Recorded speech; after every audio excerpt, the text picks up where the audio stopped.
Rumah kecil di tengah kota atau rumah besar di pinggiran kota. Pilihan ini sering membuat galau pembeli rumah pertama. Yang pertama, pastinya rumah kecil di tengah kota itu dekat ke tempat kerja atau bisnis, terutama untuk suami atau papa, jadi lebih hemat waktu tentunya. Kalau suami atau papa kerjanya di tengah kota, membuat waktu tempuh pasti jadi lebih singkat dan juga mengurangi stres dalam perjalanan. Kalau di tengah kota, nilai properti itu cenderung juga lebih stabil.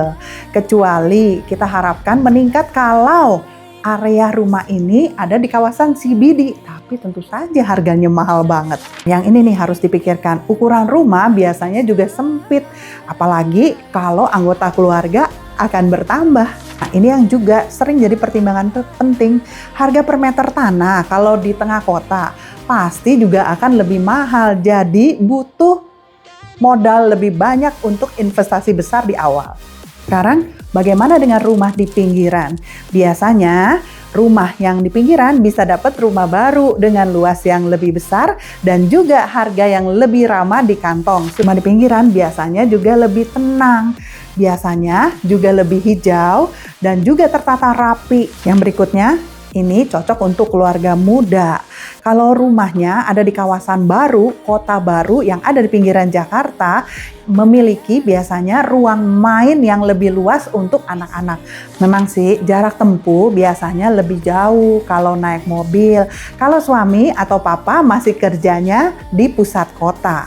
Tapi untuk kota-kota baru di pinggiran kota Jakarta seperti Alam Sutera, Gading Serpong atau BSD itu sebenarnya juga dekat dengan stasiun KRL dan punya bus shelter yang akan mengantar siapapun untuk sampai ke pusat kota Jakarta dengan mudah. Nah, ini yang juga menjadi pertimbangan penting untuk fasilitas-fasilitas pendukung kawasan kota mandiri baru seperti mal, pusat belanja, pasar modern, juga sekolah-sekolah yang berkualitas baik, bermutu, bahkan juga sampai kelas internasional, itu juga sudah banyak sekali, sudah tersedia dan ada di kota-kota baru ini. Menurut kamu, mana yang lebih baik? Sebenarnya sih nggak ada jawaban yang benar atau salah. Semuanya tergantung pada gaya hidup dan rencana kamu 5 tahun ke depan. Jadi nggak perlu buru-buru karena keputusan terbaik selalu dimulai dari memahami kebutuhan diri sendiri. Kalau mau konsul untuk analisa bagaimana kebutuhan kamu, terutama untuk rumah pertama atau rumah di bawah 2 miliar, boleh hubungi saya di nomor ini.